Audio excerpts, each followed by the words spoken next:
Well, good evening, and thank you for the opportunity to actually go through some of the components and the items that are formulated within our proposed rate increase adjustment. Thought it was important to go over some of, again, the components of why the proposal and some of the facilities that are actually needed to convey and transport the water on a day-to-day basis. First and foremost, my name is Mauricio Guardado. I'm the retail manager for the Santa Clarita Water Division. Along with me is Elizabeth Ohms-Graziano. She's our CFO, along with our customer service supervisor, Mona Restivo. So I thought it was important to give you an idea of the culture involved in Santa Clarita Water. And essentially what brings us here is the mission, and that's being in service of providing reliable, high-quality water to our customers while giving the highest level of service every day, every time. The culture, as we approach one another, as well as the tasks and our service to our customers, are based on the values that you see here: team, appearance, personal accountability, work ethic, quality, camaraderie, professionalism, communication, honesty, and trustworthiness. And the vision in moving forward is always utilizing our creative innovation to integrate all facets of water resources to preserve life and ensure availability for future generations. That's to make sure your grandchildren, my grandchildren's grandchildren has the high quality, reliable water that we experience today. So what we want to cover today is the alignment of what we believe our customers' needs are, a little bit of who we are and the facilities that we maintain, go over a little bit of our capital improvement program, and then how the proposed water rate increase, the impact that it'll have on your water bill, along with the customer feedback that we've received already. So customer needs is actually more like customer demands. Over time, what we do know is that this is what the customer expects: high quality, uninterruptible water service. What we've learned over time is, with the power going out, people grab a flashlight, light a candle, the cable goes out, you throw in a DVD, read a book. When the water goes out, people lose their minds. And running out, shampoo in the hair. Major concerns are, essentially, owners of horses are really concerned because that could have a significant and adverse effect on the animal. Emergency preparedness and public safety, and always at a reasonable cost. So how do we accomplish this? Well, we do it through solid financial planning. And what you can see if you visit our website, SantaClaritaWater.com, there is our complete financial analysis, our budget, and any other documentation with all of the details and components that go into this new rate proposal. And then solid operational planning, not just capital improvement programs, but preventative maintenance programs as well, along with a comprehensive water master planning. And how that goes about, we actually have a hydraulic water system model where you can run various scenarios to determine where deficiencies are in the system and where improvements need to be made at the appropriate time, when it's approaching its useful service life, rather than just being reactive and waiting for something to happen. So again, we're Santa Clarita Water, and we are your water purveyor, and we encompass a 55 square mile service area, over 330 miles of pipeline throughout our service area, number of booster stations, sampling stations, state connections. And through the state connections, we actually get about 65% of our water production through imported water. A number of pressure regulating stations, 48 water storage tanks, and from a volumetric standpoint, that's about 76 million gallons of storage needed for emergency operation, fire capacity, as well as just the operational storage day to day. The 14 wells produce about 35% of our water production, and then about 3,000 fire hydrants that have to continually be maintained to ensure operation at any given moment. So what's included in the water rate adjustment? The largest component is our operational maintenance costs, which includes treatment, energy, the fleet, the equipment, the materials, our purchased water cost. As I said, that's 65% of our production. We have a water system capital improvement program slated over or proposed over the next 4 years of about $26.5 million. That's pipelines, pump stations, and I'll go into a little bit more detail to show you just how much is dedicated to the Canyon Country area itself. And then equipment and technology. Customers are constantly giving us feedback that they want to have more access to their bill on a more consistent basis, their account online.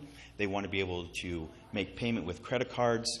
We need asset management technology, again, to ensure we're not being reactive but proactive in maximizing our assets rather than just waiting for them to fail. And then, of course, conservation incentives, rebates, and so forth. We currently have a tiered rate structure. That structure was implemented a few years ago. And essentially the way it came about, we used to have one price for everybody. And we were receiving a lot of feedback, especially from customers on a fixed income that were coming to us saying, hey, wait a minute, I'm on a fixed income. I live in a house and a piece of land that uses very little water. Why should I be subsidizing for somebody who wants to use a lot of water at the same rate? So we listened to that, and we created a tiered structure that says, look, here is the conservation incentive for you having what we call a minimum use, and that is significantly less, as you'll see in the charts coming on the rest of the presentation, compared to a much higher user. Again, to establish some equity in our rate system. The capital improvements that I alluded to earlier, out of the $26.5 million proposed, about 23% of those costs are dedicated or will be proposed to be invested here in the Canyon Country vicinity. That includes several pipeline projects, pump stations, pressure regulator maintenance, and there is the kind of the schedule over those 2 years. The next slide shows the remainder of what we're proposing in the years subsequent to that. And what we see here is even water storage facilities that meets a deficiency that we've discovered in the Placerita area. So what impact will the proposal have on your monthly bill? As you can see here on the left side are those tiered structures that I was talking about: minimum use, typical, average, the high users. And 1 CCF is what we call a unit. And we'll see on the bill, a lot of companies just leave the unit, or CCF. Sometimes that's hard to interpret, so we've converted that on the bills to show just how many gallons you have consumed per month. And 1 unit, or 1 CCF, is equal to 748 gallons. So, in this case, under the minimum use, which is about 9 units, that's about 6,700 gallons of consumption. And for that 6,700 gallons of consumption, you currently have a bill of $36.14, which with the proposal would go to $37.40, which is about $1.26 per month is what that equates to. Now again, it's all relative because we all can, we all know what a gallon of milk looks like. We all pump gallons of gasoline, and we know how much those things cost. Again, what's being proposed is for $1.62, you get 748 gallons. Now, if you were to, equate that out when it comes to gas or milk, you can imagine what that would cost for a resource that we just simply can't live without. I'd like to draw your attention down to the average use, which is about 29 units. And 29 units equates to just about 22,000 gallons. So our average customer is using 22,000 gallons of water every single month. And what we're just saying is, okay, well, to meet the needs, as I showed you some of the maintenance components, the capital improvement program over time, that the impact would be going from $70.26 a month to $72.71 a month, to, again, continue us to be proactive in meeting the demands of the customer and the conveyance and transmission system of the water company. This is just another snapshot comparing what a current rate or bill would look like to the proposed bill in 2014. And again, this proposal is through 2017, as the previous chart showed. But you could see where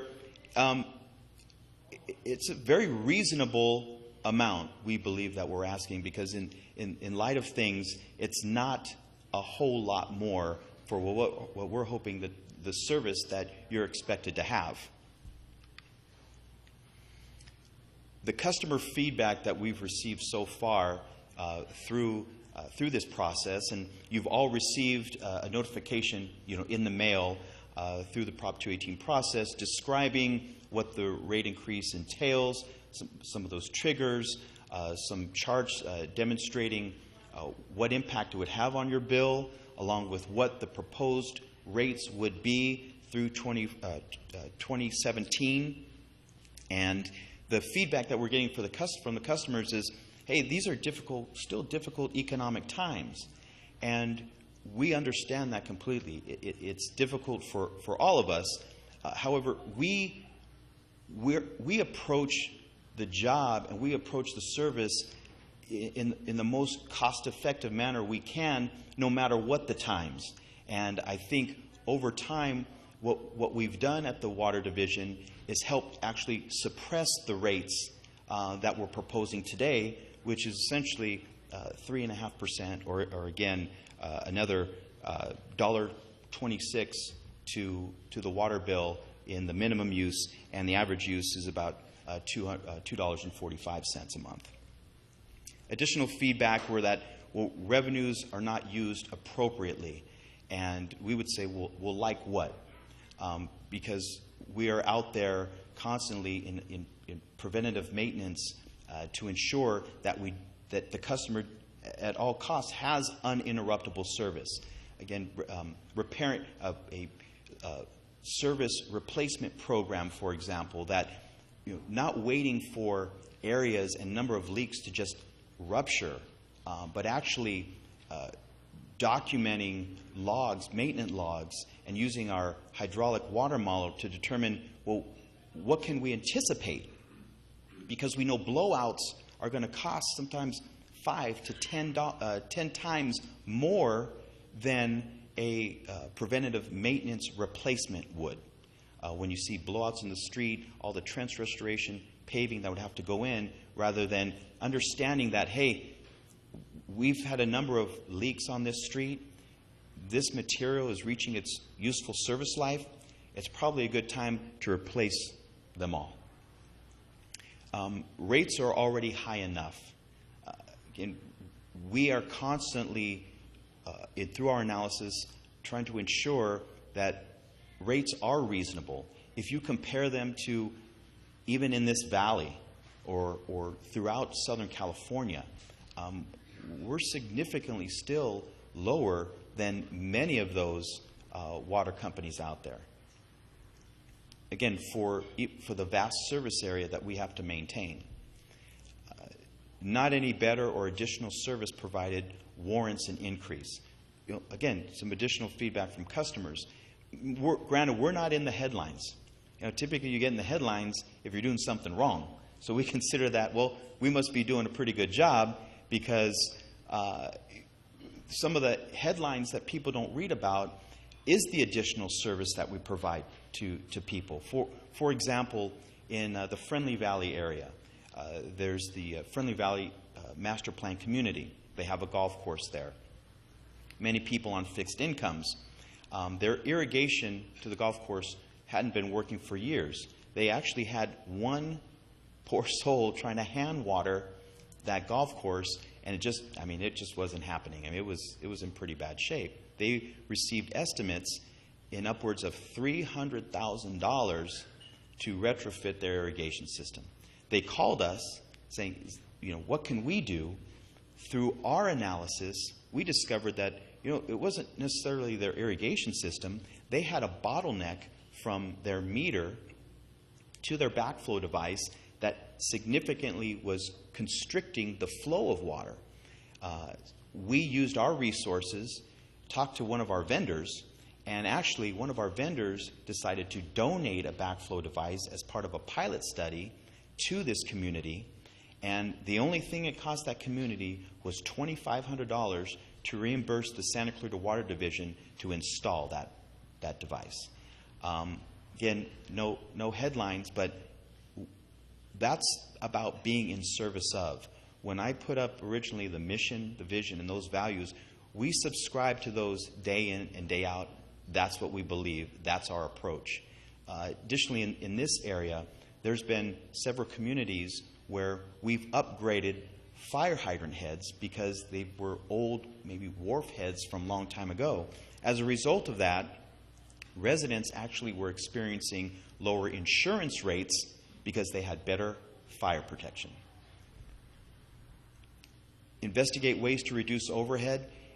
If you view our financial disbursements or financial analysis, and specifically it's mentioned there in the budget, you'll find several ways that we have really reduced costs, again, to suppress any future water rate proposals. Those things are like what we've done in the eyes of Standard & Poor's and Moody's with our credit rating to restructure our debt. And as a result of restructuring our debt, we stand to save about $4 million over the life of our debt loan. We have energy efficiency programs that just in the last few years has saved approximately $300,000. We make decisions like having the revenues to construct a new administration facility, perhaps from the ground up, but we chose to invest into an existing facility and upgrade it, which saved several millions of dollars in the process. Again, that's our approach. We realize we're a nonprofit public utility that the customers are relying on us to make these kind of decisions. Conservation tiered rate structure caused demise of once beautiful yards and landscape. And ladies and gentlemen, the tiered rate structure does not do that. It's how you use the resource. Because our findings have been that even I just moved into a particular neighborhood and noticed my neighbors' lawns were essentially dying in many spots. But they watered the heck out of these things. Well, it turned out, just working with them a little bit, changing their irrigation times and the amount that they were running their irrigation saved them half their bill. They didn't have to run it half the time because understanding the soil content is somewhat impervious. There's only so much water that's going to hold before everything's running off into the sidewalk and into the street, right? Cutting some simple ways to just cut that back will save customers money and preserve your landscape. There's so much information on our website that not only provides tips, but rebates and assistance to help our customers figure all that out. And then just protests in general is what we've been getting, no other reasons behind that. And before we open up to questions, again, you've seen the numbers. Asking anywhere between a dollar, $26 to a little over $2 more a month to provide, having a lot of responsibility to maintain the system and convey and deliver water to meet the customer demands. And as long as I've been here, I know Santa Clarita has been very proactive and not reactive. I think in the media we see several examples of water companies or agencies when having to be reactive, the consequences that result from that. And again, I appreciate the County Country Advisory Committee allowing us to come here tonight and this time open up for any questions that that you might have.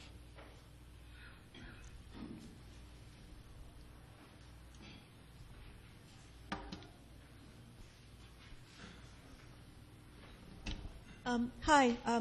You mentioned in your presentation a new pipeline and a booster pump for North Oaks. Can you be a little bit more specific and give me some more information on that? And then I have another question that's just a general question. Has there been any thought given to some sort of softening method for our water at the source, since we can no longer have the salt-based water softeners? Thank you. Sure. Let me go back and see just to make sure I'm addressing your question here. These projects here, for example, a design of a Sand Canyon Road pipeline. No, these? North Oaks. Oh, North Oaks. Okay, the North Oaks transmission pipeline. This was an old pipeline in Soledad Canyon Road, and over time the pipe had split. If you were involved in that, it was a pretty major blowout where we had to actually reroute traffic pretty significantly, and it took it was a 24 operation to repair that main leak. That is a transmission pipeline that is currently offline, along with the booster station is offline until we can rehabilitate that pipe. What will that do, though? So that'll create redundancy in our system. So what that booster station does and that transmission pipeline, if there's another facility that's drawing down because of peak demands or max day demands, we can utilize that facility to push water to that location or divert water to another location to bring those tank levels back up.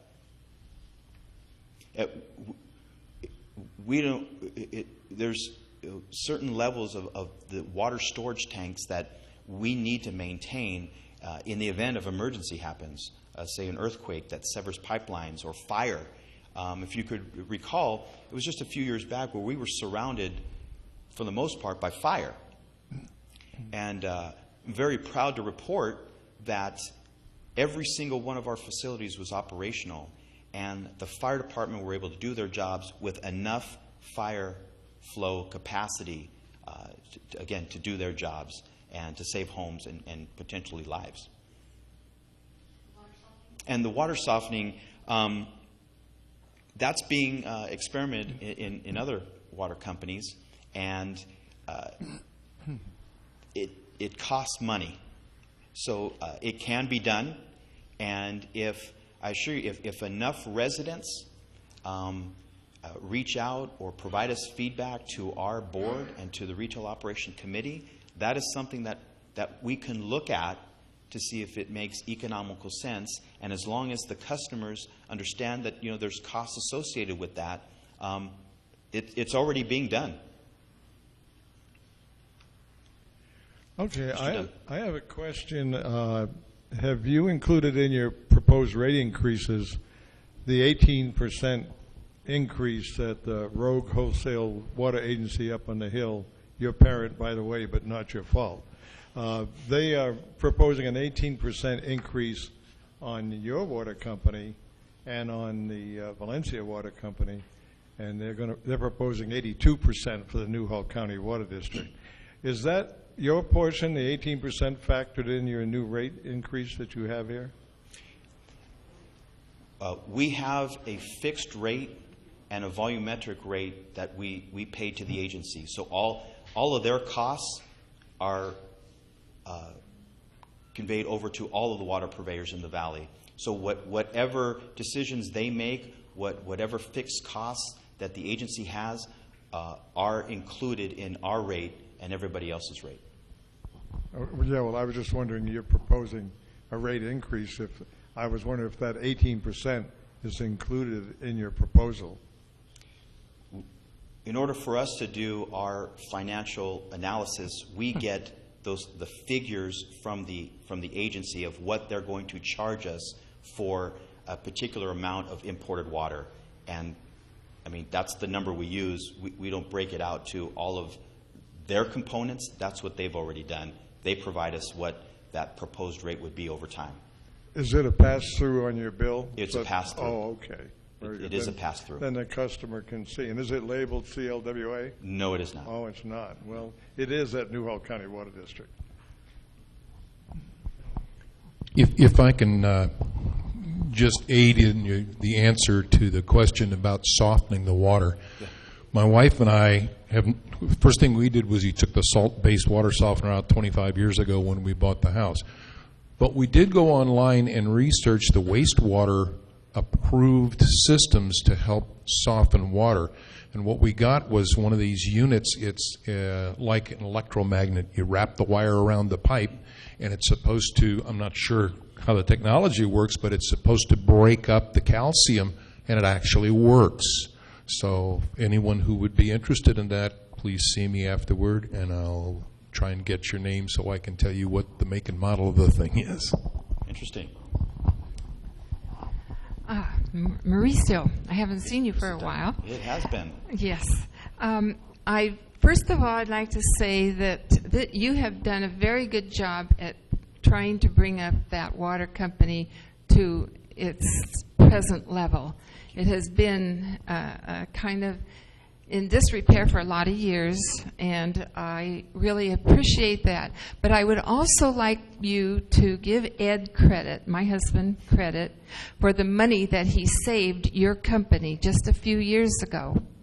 And no one knows about it. Of course, nothing happens, good things don't get reported. But I would like you to acknowledge that, if you would, please. And which time did he save us?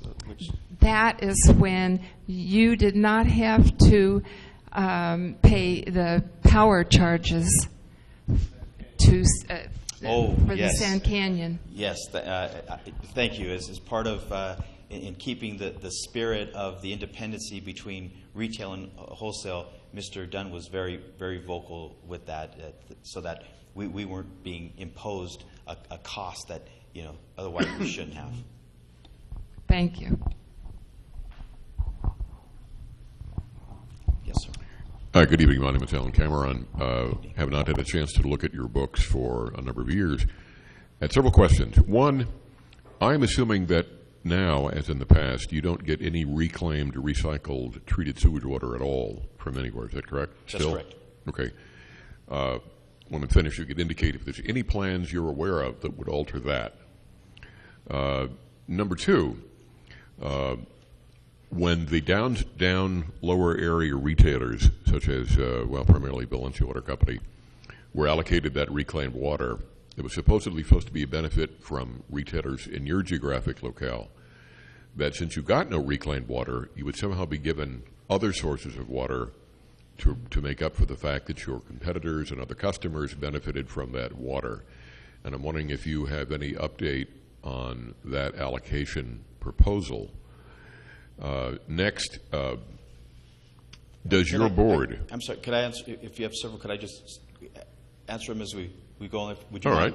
right, not at all. Because I certainly don't want to forget. As far as the recycled water component, I know there's, I think it's about 400 acre-feet a year or something that's delivered, I believe, to Valencia Water Company, which is, obviously, we're not generating a whole lot of amount of recycled water, but I'm not privy to any additional benefit that we'd receive as a result of that.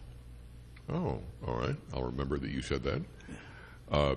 Secondarily,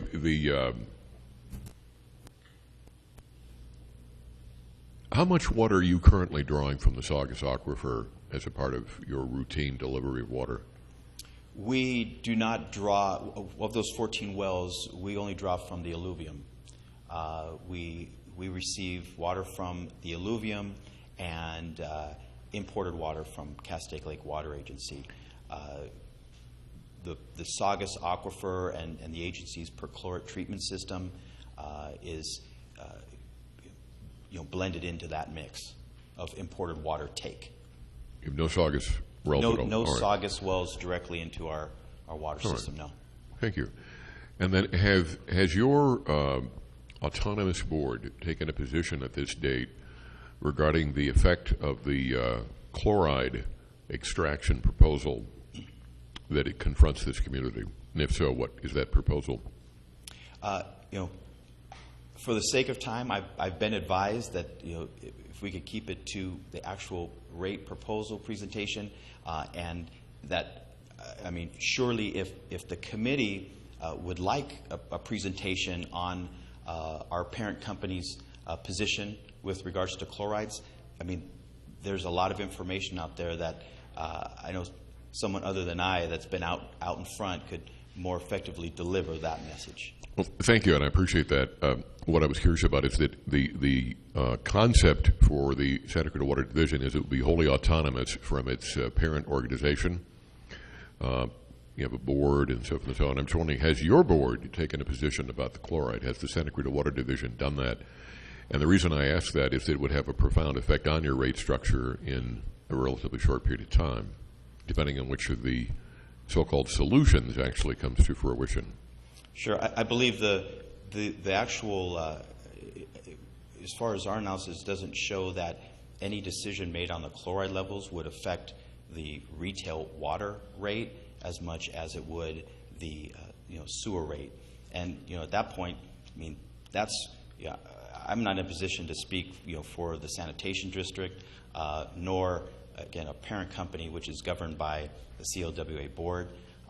The committee level, we haven't discussed the chloride issue. That's been done at the Castaic Lake board level. And again, as you could see, and if you look at our financials and being the budget and the financial analysis that put this rate study together, the chlorides don't position themselves as an issue as far as the proposal that we have with our proposed retail rate. You may be aware that the Newhall County Water District has taken a very strong position of opposition to the whole chloride concept. And as a fellow water purveyor, I was curious to see if you would perhaps consider a similar action. Yeah, I'm just not prepared to discuss that at this time. I apologize. Thank you.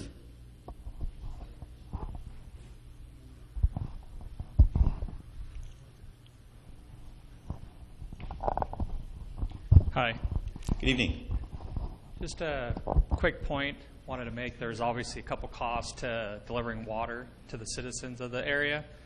First is supplying it, second is pumping it, correct? Which is the electrical charges on the bills. So my only comment is maybe on the bills or through the community maybe suggesting preferred watering times. Because obviously as we bring booster pumps online, we're talking about how many horsepower motors, right? Big motors that cost a lot of electricity to run. Peak times of the day, more expensive to run them, right? So I would just maybe suggest, reviewing that information, maybe adding it to the bills. The HOAs and the other communities might pick up on that and help keep some of that cost down a little bit. I know I water my grass twice a day to try to keep the water down, plant trees. So maybe some tips on the bills to say, hey, here's the most efficient time to water your lawns, how often, that type of stuff. Yes. So. Thank you. No, that'd be an extra added tip. We try to put various conservation tips on there, but that would go into a little bit more detail. So appreciate that. We'll make a note of it.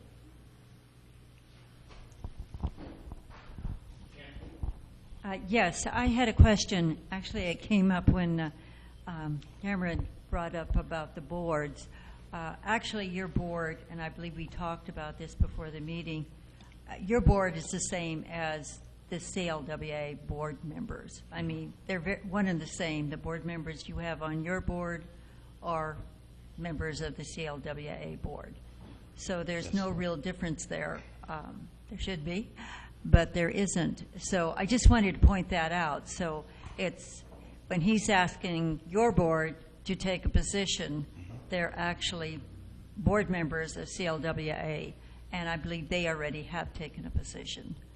And actually have spent about $150,000 for studies to support that position. So if anyone is wondering about that, you can check that out.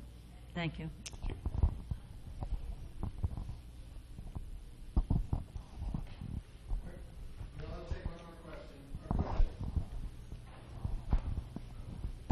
Hello? Oh, sorry about that. I want to know, are the rate increases, are they temporary or are they going to be permanent, meaning after 17 and after all the capital improvement projects are done, will they stay at that level, or will the rates then return down to the 2013 level? The way it works, it would it would be dependent on what's going on at that particular time. So, for example, if it deems that there are more efficiencies, if, for example, or creative energy efficiency programs, and we view that there's no needed other additional rate increases to move on. Like last year, for example, there was no rate increase because there were sufficient funds to implement the capital improvement program, for that particular year. So it's hard to say at this point, but typically it could be no increase, but it probably wouldn't be retroactive back to 2013. Okay, thank you.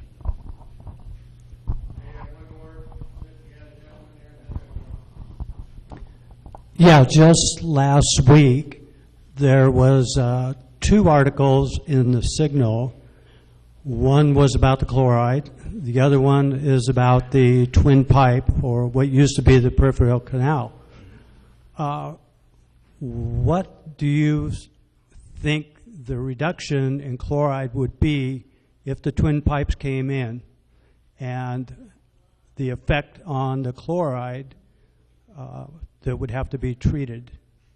And again, our parent company, the general manager for the Castaic Lake Water Agency, has been on the forefront in the media, at various meetings, along with the sanitation district, and they have all of that information. And as I've indicated before, a very detailed presentation to answer all of those chloride and board supporting phases of the Alternative Water Resources Plan would all be more specifically discussed than I could provide tonight. I apologize for that. Well, then I think we should ask you people to come back and answer those questions, because it seems kind of silly to put a 600 million gallon, well, not 600 million gallons, but $600 million treatment RO facility just to dump that water in the dirt. We should know what that reduction would be, and the effects down the road of that construction. Right. Let's give Mauricio again. Thank you.